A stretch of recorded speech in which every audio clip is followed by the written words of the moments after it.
Guys, നമ്മുടെ നാഗമ്പടത്ത് നെഹ്റു സ്റ്റേഡിയത്തിന്റെ അവസ്ഥയാണ് കേട്ടോ നിങ്ങൾ ഈ കാണുന്നത്. വളരെ പരിതാപകരമായ അവസ്ഥയിലാണ് ഇപ്പോൾ ഈ ഗ്രൗണ്ട് ഉള്ളത്. കാരണം നമ്മുടെ സ്പോർട്സ് കൗൺസിലിന്റെ ട്രയൽസിനൊക്കെ ഞാനിവിടെ വന്നിട്ടുണ്ട്. അപ്പൊ അത്ര നല്ല ഒരു ഫെസിലിറ്റി ഉണ്ടായിരുന്ന ഒരു ഗ്രൗണ്ടാണ്. നമ്മുടെ സ്പോർട്സ് കൗൺസിലിന്റെ ഓഫീസ് ഇവിടെ പ്രവർത്തിക്കുന്നുണ്ട് കേട്ടോ. അവരുടെ കൺമുമ്പിലാണ് ഇതുപോലെയുള്ള പ്രോഗ്രാമുകൾക്ക് വേണ്ടി കൊടുത്ത് ഗ്രൗണ്ട് നശിപ്പിക്കുന്നത്.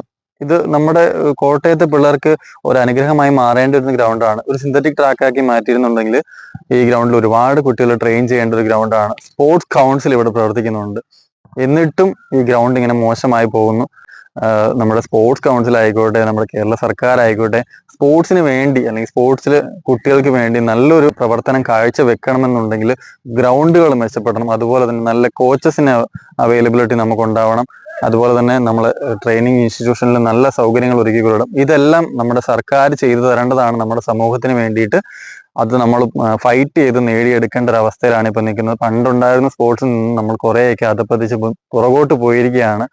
അത് നമുക്ക് മാറ്റിയെടുക്കണം. അപ്പൊ ഇതുപോലെയുള്ള സ്പോർട്സുമായി ബന്ധപ്പെട്ട് എന്തെങ്കിലും പ്രശ്നം ഉണ്ടെന്നുണ്ടെങ്കിൽ നിങ്ങൾ എന്നെ കണക്ട് ചെയ്യുക. ഞാൻ ആ വീഡിയോ എന്തായാലും പോസ്റ്റ് ചെയ്യുന്നതായിരിക്കും.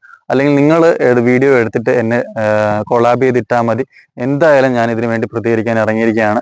നിങ്ങളും എൻ്റെ ഒപ്പം ഉണ്ടാകുമെന്ന് ഞാൻ പ്രതീക്ഷിക്കുന്നു.